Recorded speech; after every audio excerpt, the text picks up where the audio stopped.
अध्यक्ष साहेब आणि प्रमुख पाहुणे यांना मी अशी विनंती करते, पूजन करून घ्या.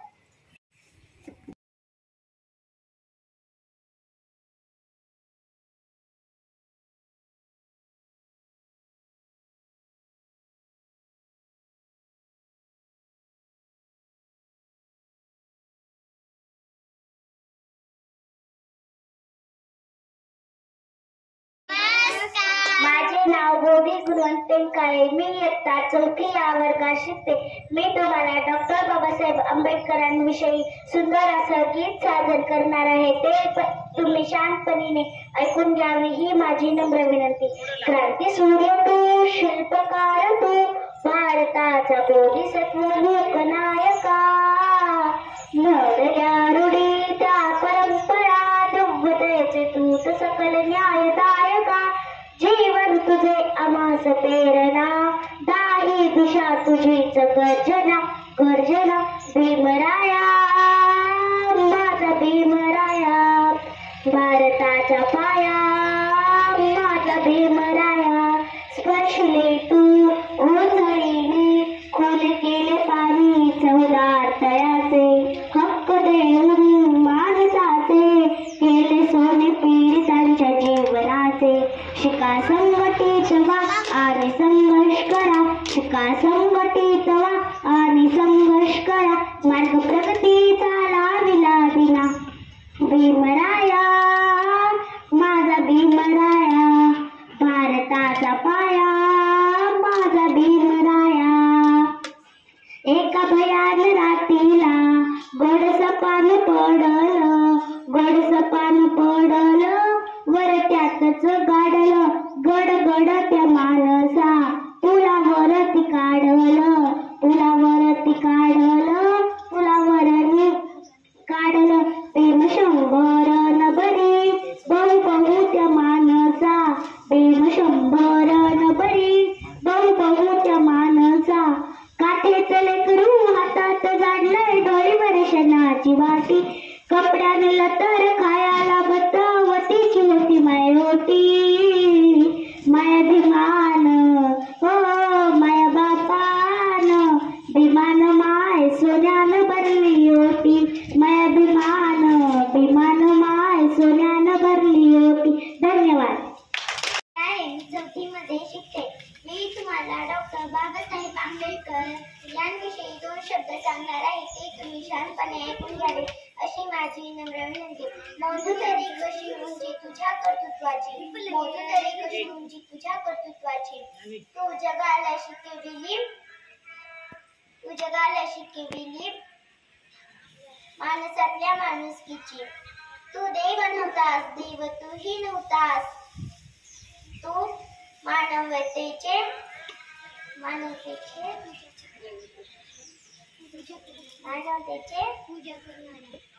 पूजा करणारा महामानव होतास.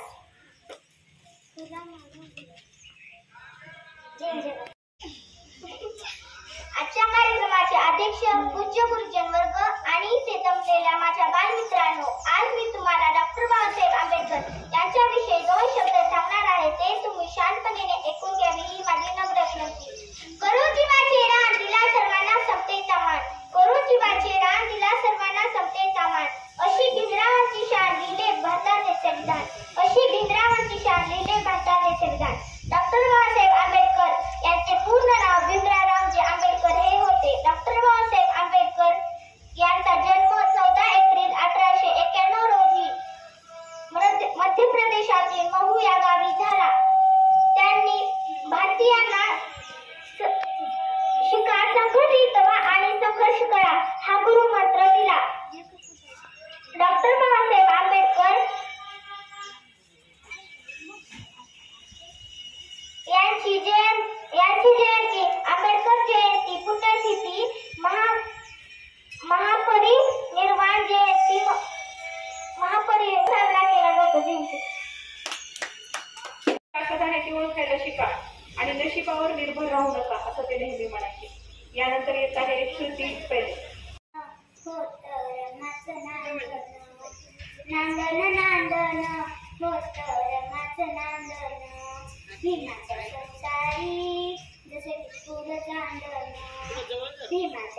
संसारी जसं की पूर चांदण नांदन नांदन होत माझं नांदन आग नांदन नांदन होत माझं नांदन भीमाच्या संसारी जसं की पूर चांदण भीमाच्या संसारी जसं की पूर चांदण धनी असता मूर्खा केली पार पाडी कर्तव्य सारी धनी असता मूर्खा केली पार पाडी कर्तव्य सारी पाणी क्षमान शेंदन असर माझं नांदन पाणी क्षमान शेंदन असर माझं नांदन भीमाच्या संसारी जसं की पूर चांदन भीमाच्या संसारी जसं की पूर चांदन नव्हती गरिबीचीच रानवी होती परिचित माहेर गावी नव्हती गरिबीचीच रानवी होती परिचित माहेर गावी कंबर कसून बांधन असर माझं नांदन कंबर कसून बांधन असर माझं नांदन भीमाच्या संसारी जसं की पूर चांदन भीमाच्या संसारी जसं की पूर चांदन कन्या शिजवून सजेला नटवी पाणी डोळ्याला लावून करू उठवी कन्या शिजवून सजेला नटवी पाणी डोळ्याला लावून करू उठवी कोंड्या मांड्यांचं राखण असर माझं नांदन कोंड्या मांड्याचं राखण असर माझं नांदन भीमाच्या संसारी जसं की पूर चांदन भीमाच्या संसारी जसं की पूर चांदन नांदन नांदन होतर माझं नांदन अग नांदन नांदन होतर माझं नांदन भीमाच्या संसारी जसं की पूर चांदन भीमाच्या संसारी जसं की पूर चांदन जय हिंद जय भारत. मी आता चौथी वर्गात शिकते. मी तुम्हाला डॉक्टर बाबासाहेब आंबेडकर यांच्याविषयी 2 शब्द सांगणार आहे.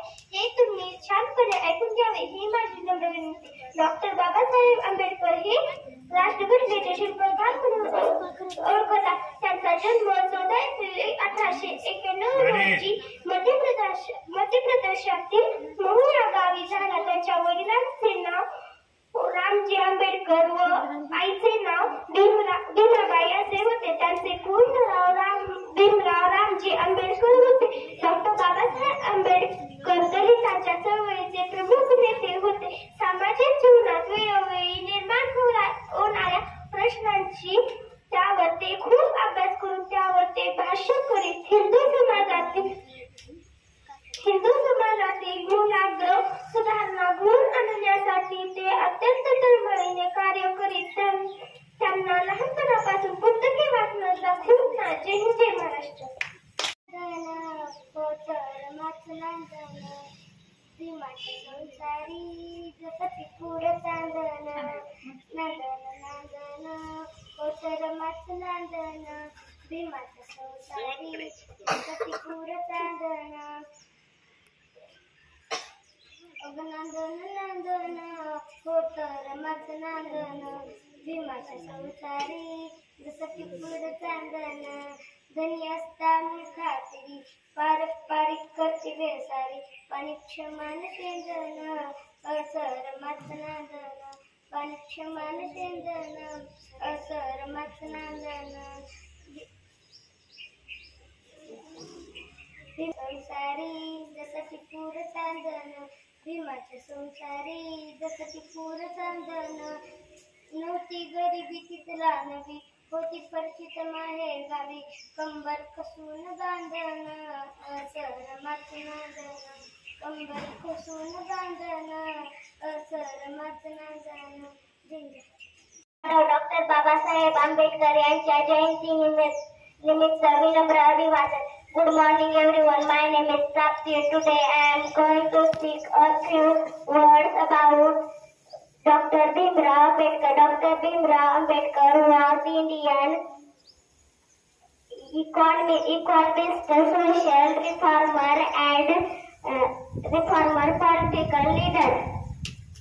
He was born on 4th April 1891 on Madhya Pradesh.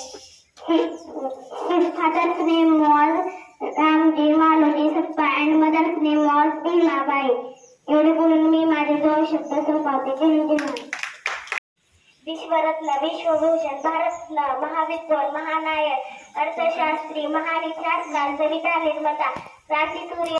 माझे नाव पृथ्वीराज बालाजी गुंडे आहे. मी इयत्ता 5वी या वर्गात शिकतो. आजच्या कार्यक्रमाचे अध्यक्ष पूज्य गुरुजन वर्ग आणि जमलेल्या माझ्या बालमित्रांनो, आज मी तुम्हाला डॉक्टर बाबासाहेब आंबेडकर यांच्याविषयी 2 गोष्टी सांगणार आहे. ते तुम्ही शांतपणे ऐकून घ्यावे ही माझी विनंती. डॉक्टर बाबासाहेबांचे पूर्ण नाव भीमराव रामजी आंबेडकर असे होते. त्यांच्या वडिलांचे नाव रामजी सपकाळ व त्यांचे आईचे नाव भीमाबाई असे होते. त्यांचा जन्म 14 एप्रिल 1991 रोजी मध्य प्रदेशातील मऊ या गावी झाला. भारतीय राज्यघटनेचे शिल्पकार, राजकारणी, समाजकारणी. सन 1927 रोजी रायगड जिल्ह्यातील महाड येथे 14 तळ्याचा त्यांनी सत्याग्रह केला. 1930 रोजी नाशिक येथील राम मंदिर प्रवेशाचा त्यांनी सत्याग्रह केला. एवढे बोलून मी माझे 2 शब्द संपादन देणार. सर्वप्रथम वर्ग 4च्या विद्यार्थिनी आणि वर्ग 5वीचे विद्यार्थी, विशेषतः प्राप्ती वाघमारे ही आपल्या इंग्रजीतून भाषण केली त्याबद्दल तिचं मी प्रथमतः कौतुक करतो. आणि जे विद्यार्थी वर्ग 4 आणि 5वीचे विद्यार्थी या भाषणामध्ये सहभाग घेतले त्यांचंही मी कौतुक करतो.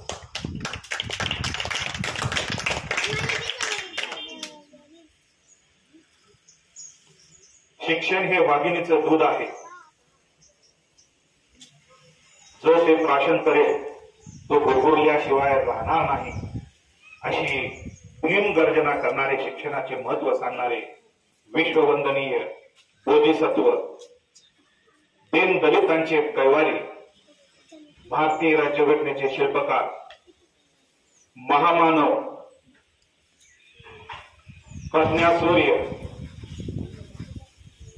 डॉक्टर बाबासाहेब आंबेडकर यांच्या जयंतीनिमित्त उपस्थित सर्व शिक्षक वृंद, विद्यार्थी मित्रांनो, तुम्हा सर्वांना डॉक्टर बाबासाहेब आंबेडकर यांच्या जयंतीनिमित्त मनपूर्वक हार्दिक शुभेच्छा देतो. आज आपण जिल्हा परिषद प्राथमिक शाळा मळवटी येथे डॉक्टर बाबासाहेब आंबेडकर यांची जयंती मोठ्या उत्साहाने साजरा करत आहोत. विद्यार्थ्यांनी आपल्या भाषणातून मनोगत व्यक्त केले की डॉक्टर बाबासाहेब आंबेडकर यांचा जन्म 14 एप्रिल 1891 मध्य प्रदेशातील महू या गावी झाला. मूळचे त्यांनी साताऱ्याचे होते मुलांनो, परंतु महू या गावी का गेले? त्यांचा जन्म महू या ठिकाणी झाला, मध्य प्रदेशामध्ये का गेले? तर मध्य प्रदेशामध्ये डॉक्टर बाबासाहेब आंबेडकर यांचे आजोबा मालोजी सपकाळ हे ब्रिटिशांच्या काळामध्ये ते सैनिक होते आणि ते सैनिक असल्यामुळं रामजी सपकाळ यांना सुद्धा शिस्तीचे धडे मिळाले. तेही खूप शिकलेले होते आणि त्यांच्या आजोबानंतर म्हणजे मालोजीच्या नंतर रामजी सुद्धा सैनिकीमध्येच त्यांनी भरती केले आणि त्या ठिकाणी रामजी सैनिकीमध्ये सैनिक म्हणून काम करत असताना ईस्ट इंडिया कंपनीमध्ये ते सैनिक होते. ज्यावेळेस इंग्रज भारतात आले त्यावेळेस तिथे मध्य प्रदेशातील महू या ठिकाणी सैनिक म्हणून काम करत होते आणि त्या ठिकाणी बघा मी सांगतोय 14 एप्रिल 1891 रोजी डॉक्टर बाबासाहेब आंबेडकरांचा जन्म झाला आणि विशेष म्हणजे ते रामजी सपकाळ यांचे 14वे अपत्य होते. बघा कितवे होते? 14वे अपत्य होते. 14 एप्रिल लक्षात ठेवा. 14वे रत्न आणि कुशाग्र बुद्धिमत्ता लाभलेली देवाची देणगी डॉक्टर बाबासाहेब आंबेडकर यांना मिळालेली होती. मुलांना ज्या समाजामध्ये विषमता होती, अस्पृश्यता, दीन दलित यांच्यावर अन्याय व्हायचे, त्या काळामध्ये डॉक्टर बाबासाहेब आंबेडकरांचा जन्म झाला. आणि ज्या वेळेस त्यांनी पुन्हा सातारा येथे आल्यानंतर आंबावडेकर हे गाव सातारा जिल्ह्यातील त्यांचं मूळ गाव आहे. विद्यार्थी मित्रांनो, आंबेडकर, डॉक्टर बाबासाहेब आंबेडकर यांचं जे आडनाव आहे हे अगोदरचं आडनाव आहे सपकाळ, आणि नंतर इकडे गावाकडे आल्यानंतर त्यांच्या वडिलांनी आंबावडेकर असं त्या गावावरून त्यांनी आडनाव ठेवले. झालं असं की त्यांचे गुरुजी त्यांना शिकवत असताना आंबावडेकर हे म्हणणं त्यांना खूप अवघड चाललं होतं. म्हणजे ब्राह्मण शिक्षक होते. ते ब्राह्मण शिक्षक काय म्हणाले, अरे बा भीमा, तुझं आडनाव मी काय करतो, आंबेडकर हे आडनाव तुझं ठेवतो, तुला आवडेल का? हो हो. बाबासाहेब म्हणाले हो मला आवडेल. मग तेव्हापासून सपकाळ आणि आंबावडेकर हे सोडून त्यांचं आडनाव झालेलं आहे आंबेडकर. कोणी ठेवले हे आडनाव? त्यांच्या गुरुजींनी. आणि विद्यार्थी मित्रांनो, 7 नोव्हेंबर 1900 रोजी त्यांनी शाळेत प्रवेश घेतला. 7 नोव्हेंबर 1900 रोजी ज्यावेळेस त्यांनी वर्गात पहिल्या दिवशी गेले, त्यांना अनुभव आला की ज्यावेळेस त्यांनी शाळेत गेल्यानंतर शिक्षकांनी त्यांना वेगळं बसवलं. म्हणजे उच्चवर्णीय वेगळे आणि दीन दलित गोरगरिबांची लेकरं वेगळी. मग गुरुजी त्यांना सर्व विद्यार्थ्यांना सारखं शिकवायचे. परंतु डॉक्टर बाबासाहेब आंबेडकर यांची बुद्धिमत्ता कुशाग्र बुद्धिमत्ता होती. ग्रास्पिंग पॉवर भरपूर होतं. इतर मुलांपेक्षा ते लवकर शिकायचे, त्यांना लवकर समजायचे आणि गणिती क्रिया पण लवकर करून दाखवायचे. परंतु ज्या वेळेस ते आपल्या गुरुजींना वही दाखवायचे त्यावेळेस गुरुजी सुद्धा लागूनच बघायचे असत. त्या वहीला सुद्धा हात लावायचे नाही. म्हणजे अशी हीन वागणूक त्यांना बालवयापासून मिळत गेली. मुलांनो, त्यांच्या मनामध्ये ही द्वेषता किंवा जी द्वेषता मनापेक्षा जी संघर्ष आहे याच्या विरोधात आवाज उठवला पाहिजे. त्यांनी अनेक अन्याय यातना सहन केल्या आणि त्यांच्या मनामध्ये एक संघर्ष निर्माण झालं आणि त्यांनी बालवयात असताना अनुभवलं की आपल्याला समाजामध्ये जे अस्पृश्य लोक आहेत त्यांना वेगळी वागणूक दिली जाते. म्हणून त्यांनी ठरवलं की आपण आता भरपूर शिकायचं आणि या शिक्षणाच्या जोरावर समाजाला शिक्षणाचं महत्व पटवून समाजातील जे माणसं आहेत त्यांना खऱ्या माणसाची ओळख करून द्यावी म्हणून त्यांनी प्रतिज्ञा घेतली. मुलांनो, ज्यावेळेस त्यांनी उच्च शिक्षणासाठी मुंबईला गेल्यानंतर दीन दलित समाजातील पहिले व्यक्ती होते जे की त्यांनी मॅट्रिकची परीक्षा पास केले. त्यावेळेस सर्व मागासवर्गीय वर्गातील जे काही लोक होते त्यावेळेस त्यांची मिरवणूक काढली. कारण त्यावेळेस कोणीही 19व्या शतकामध्ये मॅट्रिकची परीक्षा पास झालेले नव्हते. मग नंतर हळूहळू त्यांनी उच्च शिक्षणासाठी बॅरिस्टर म्हणून शिकण्यासाठी लंडनला गेले. पुन्हा आणखी भारतात आल्यानंतर त्यांनी समाजसेवा हे कार्य त्यांनी हाती घेतले. मुलांनो, त्यांच्यामध्ये 5 मूल्य अंगीकारले होते त्यांनी. जे त्यांचे वडील कोण होते? वडिलांचं नाव काय? रामजी. ते सुभेदार होते आणि शिस्तीचे होते आणि त्यांनाही शिक्षणाचं महत्व जाणलेले होते. म्हणून बाबासाहेबांच्या अंगी 5 मूल्य त्यांनी रुजवले. पहिलं मूल्य आहे शिक्षण. भरपूर माणसानं शिक्षण घेतलं पाहिजे. कारण शिक्षणामुळे स्वतःचा आणि समाजाचा उद्धार करता येतो, हे रामजींनी बाबासाहेबांना त्यावेळी सांगितलं. म्हणून बाबासाहेबांनी भरपूर शिकले. कारण या जगामध्ये जे 100 विद्वानांची यादी केलेली होती, त्या विद्वानापैकी पहिले विद्वान म्हणजे डॉक्टर बाबासाहेब आंबेडकर. दुसरं मूल्य होतं शिस्त. शिक्षणासोबत माणसाच्या अंगी शिस्त असली पाहिजे, तरच तो कायम प्रगती करू शकतो. आणि याचं ज्वलंत उदाहरण जर तुम्हाला पाहायचं असेल तर वर्ग 6वीच्या विद्यार्थ्यांचं तुम्हाला उदाहरण मी देतो. कारण त्यांनी शिकत आहेत, परंतु त्यांच्यामधली जी शिस्त आहे बिघडलेली आहे. म्हणून एकही विद्यार्थी या ठिकाणी आज उपस्थित नाही. त्यानंतर आहे तिसरं स्वाभिमान. स्वतःचा स्वाभिमान कुठे गहाण ठेवायचा नाही. स्वावलंबन, स्वतः स्वावलंबी राहिलं पाहिजे. आणि 5वं आहे कठीण परिश्रम केलं पाहिजे. तुम्ही विद्यार्थी आहात, विद्यार्थी दशेमध्ये कठीण परिश्रम म्हणजे भरपूर अभ्यास केला पाहिजे. दिवस रात्र एक केलं पाहिजे आणि अभ्यास करून शिक्षणाचं महत्व ओळखून आपल्या भविष्याची वाटचाल केली पाहिजे.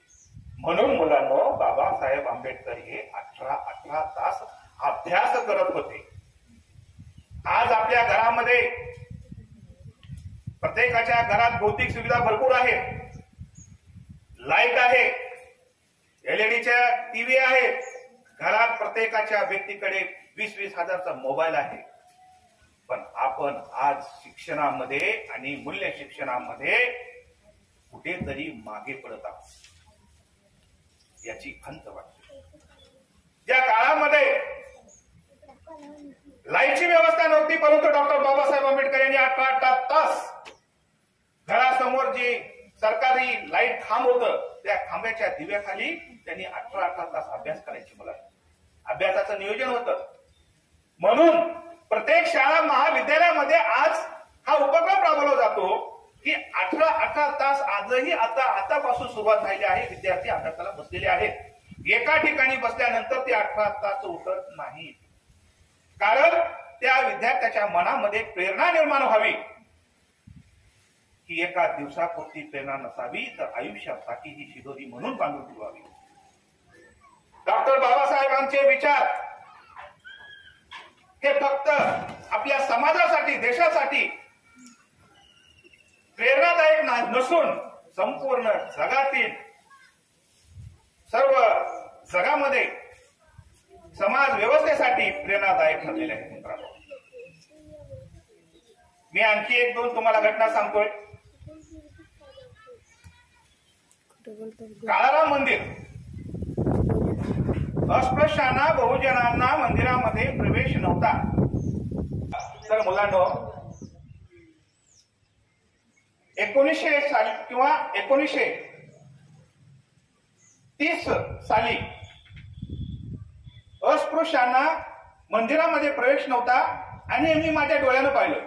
मी म्हणण्यापेक्षा या ठिकाणी जेवढे काही आहेत शिक्षक आहेत, ते सर्वजण अनुभवले आहेत की आमच्या गावामध्ये त्यांना मंदिरावर प्रवेश नव्हता.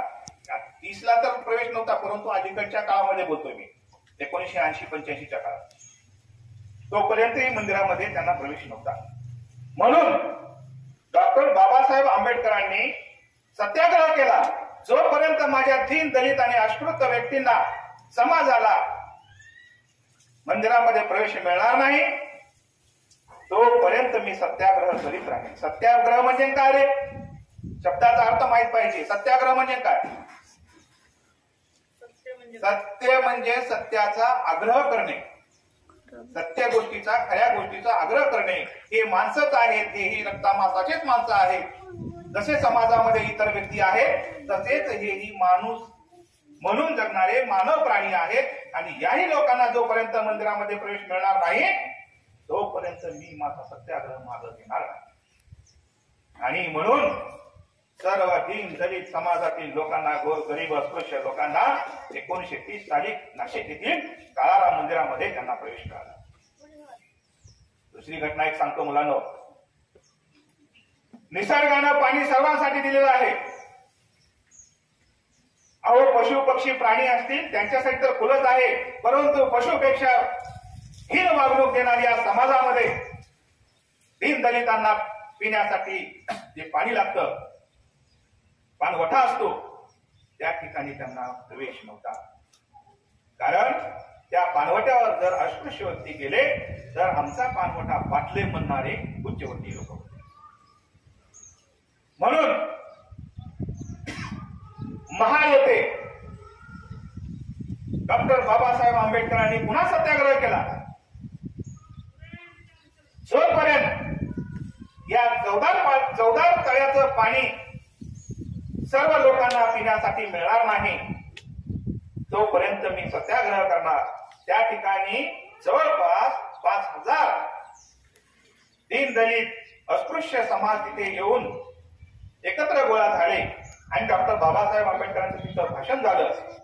आणि पुन्हा नंतर त्यांनी चौदार तळ्यावर गेले आणि स्वतः डॉक्टर बाबासाहेब आंबेडकरांनी त्या चौदार तळ्याचं पाणी प्राशन केलं. आणि तेव्हापासून तळ्याचे म्हणजे जे गोड पाणी, पिण्याचं पाणी म्हणतो, सर्वांसाठीच खुलं करण्यात आलं. परंतु मित्रांनो, त्यावेळेस मात्र त्यांना खूप त्रास सहन करावा लागला. जे बाहेर गावून आलेले व्यक्ती होते त्यांना त्या ठिकाणी मारहाण करण्यात आलेलं होतं. त्यांचा खूप त्या ठिकाणी त्यावेळेस त्रास झाला. परंतु कधीही सत्याग्रह, आंदोलने, चळवळी करत असताना त्रास होत असतो. आणि डॉक्टर बाबासाहेब आंबेडकर हे समाजासाठी पूर्ण आयुष्याचं योगदान त्यांनी दिलेलं आहे. आणि त्यावेळेस त्यांनी जे 14 तळ्याचं पाणी सर्वांसाठी खुलं केलं, तेव्हापासून कुण्याही पाणवट्यावर जावा, कुण्याही हापशावर जावा, कुठेही जावा, सर्वांसाठी पाणी खुलं केलेलं आहे. परंतु समाजामध्ये जे व्यक्ती होते त्यांना मार्तंड म्हणतो आपण, धर्मकांड व्यक्ती होते, त्यांच्यामुळे मात्र इतर समाजाला त्रास होत होता. म्हणून कोलंबिया विद्यापीठाने एक यादी तयार केली. मित्रांनो, राणे माहित पाहिजे तुला, कुठे आहे माहिती आहे का कोणाला? कोलंबिया विद्यापीठ कुठे आहे? अमेरिकेमध्ये आहे.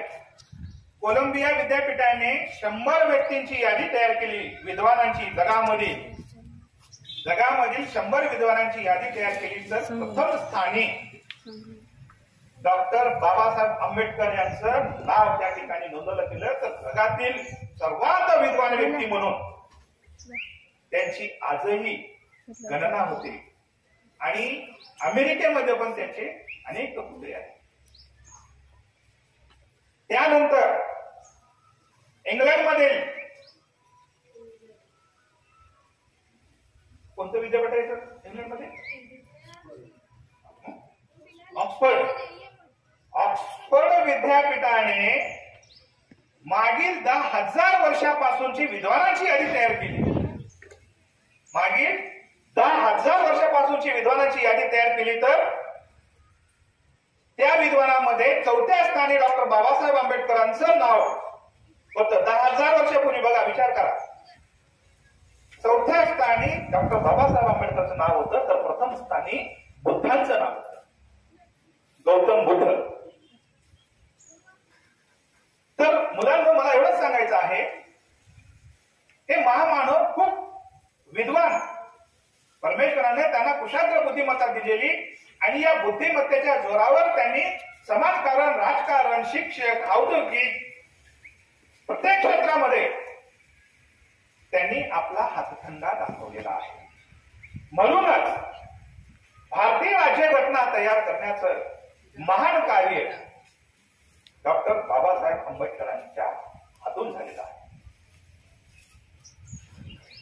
आपण त्यांना भारतीय राज्यघटनेचे शिल्पकार म्हणतो. त्यांच्यामुळेच ही राज्यघटना आपल्या भारत देशाला मिळाली. म्हणून या राज्यघटनेमुळे मुलांना आपण सर्वजण पुण्या गोविंदाने नांदत आहोत. स्वातंत्र्य, समता, बंधुता, न्याय या सर्व गोष्टी डॉक्टर बाबासाहेब आंबेडकरांच्या मुळेच आपल्याला मिळालेले आहे. बोधी, डॉक्टर बाबासाहेब आंबेडकरांना बोधिसत्व म्हटलं जातं.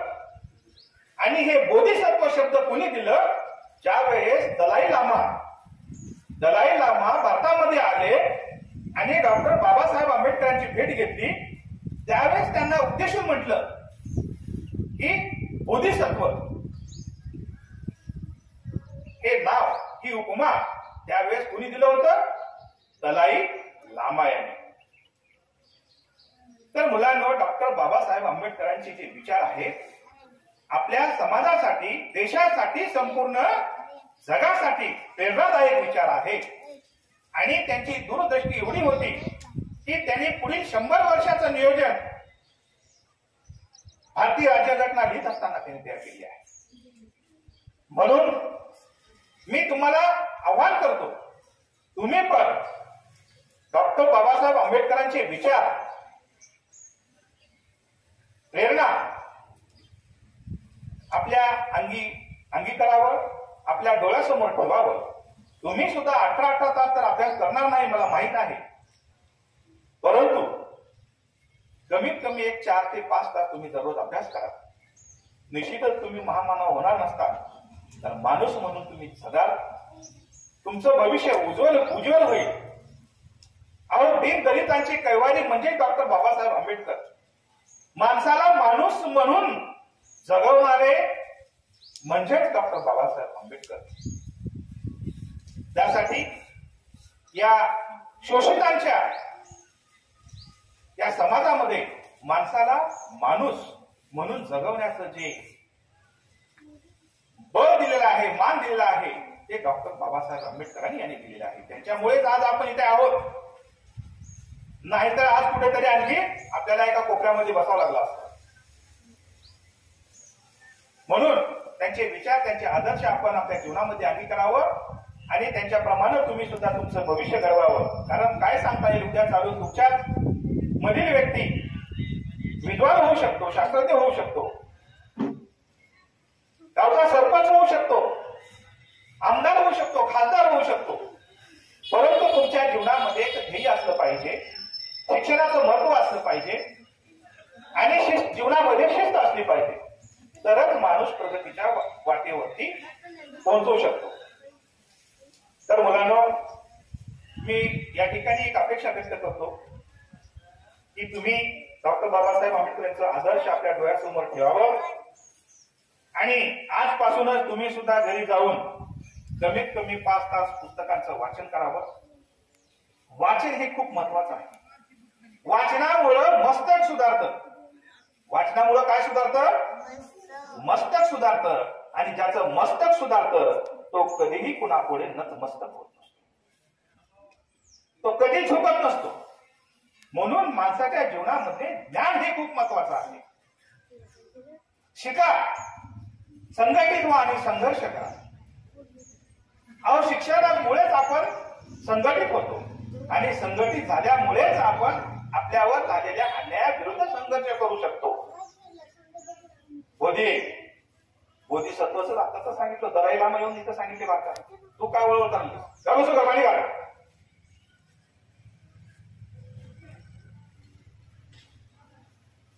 तर या ठिकाणी मी लांबत चाललेलं भाषण या ठिकाणी संपवतो. आपल्या शाळेच्या शिक्षिका श्रीमती मुस्के मॅडम, या कार्यक्रमाच्या संचालिका, त्यांनी मला या ठिकाणी बोलण्याची संधी दिली, त्याबद्दल त्यांचे मी आभार व्यक्त करतो. आणि तुम्ही कमी जरी असला तरी तुम्ही दर्दी आहात. गर्दी जरी नसली आपल्या शाळेमध्ये तर आलेले विद्यार्थी हे दर्दी आहेत, ऐकणारे आहेत, गुणवंत आहेत, शिस्तप्रिय आहेत. शिक्षणाचं महत्व त्यांना माहीत आहे. म्हणून तुमचे या ठिकाणी मी आभार व्यक्त करतो. आणि लांबत चाललेलं या ठिकाणी भाषण म्हणण्यापेक्षा मनोगत या ठिकाणी थांबवतो. जय हिंद, जय महाराष्ट्र. त्यांचा जीवनपट आपल्या समोर उभा केला. खूप खूप धन्यवाद. यानंतर मुलांनो, कार्यक्रमाचा शेवट म्हणजे आभार प्रदर्शन. पाठीती करते हे त्यांनी आभार प्रदर्शन.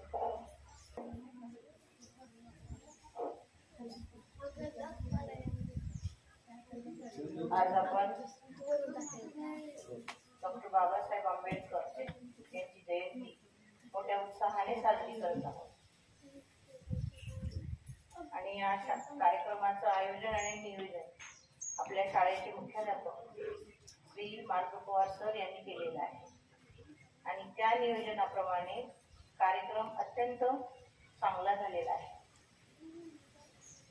मी या ठिकाणी आभार व्यक्त करण्यासाठी उभी आहे.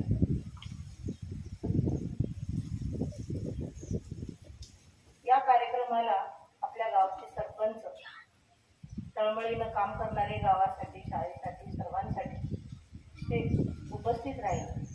त्यामुळे ते जरी नसतील इथे तरी मी त्यांचे आभार मानते. या कार्यक्रमाचे सूत्रसंचालन श्रीमती मुस्के मॅडम यांनी अत्यंत गोड अशा आणि छान अशा वाणीमध्ये केलं. त्यांचेही मी खूप मनापासून आभार मानते. आपल्या शाळेचे मुख्याध्यापक म्हणून प्रमुख पाहुणे म्हणून आपल्याला कार्यक्रमाला लाभले होते. त्यांनी बाबासाहेबांचा जीवनपट तुमच्या समोर सादर केला आणि त्यातून सर्वांना बाबासाहेबांची कीर्ती किती मोठी होती हे सगळ्यांना त्यांनी सांगितलं. मानवतेचा संदेश देणारे बाबासाहेब, माणसानी माणसासोबत माणसाप्रमाणे वागावं हा संदेश देणारे बाबासाहेब हे त्यांच्या भाषणातून आपल्याला दिसते. तर या अशा अनमोल अशा ज्ञान दिल्याबद्दल त्यांचे मी मनपूर्वक आभार मानते, व्यक्त करते. त्यानंतर सर्व विद्यार्थ्यांनी, बऱ्याच विद्यार्थ्यांनी छान असं भाषण म्हटली, गीत गायन केलं. आम्ही सगळेजण यामुळे भारावून गेलो. बोधीनं छान गीत म्हटलं. त्याच्यानंतर सर्व विद्यार्थ्यांनी, आता मी नाव घेणार नाही, सर्वांनी गाणी म्हटली, भाषणं केली. त्यांचे खूप शतशः मी आभारी आहे. कारण त्या मुलांनी छान तयारी केलेली आहे आणि ते सतत तत्पर असतात. तर आपण नेहमीच असं तयार असलं पाहिजे कुठल्याही गोष्टीसाठी, बरं का. आणि म्हणून तुमचे मी आभार मानते. आणि बरेच विद्यार्थी इथं सर्वजण आपण उपस्थित आहात त्यांचे मी मनापासून आभार मानते. आणि जे उपस्थित नाहीत त्यांचेही मनापासून आभार मानूया, हो की नाही. आणि त्यांना आपण उद्या विचारूया का नाही आला कार्यक्रमाला. तर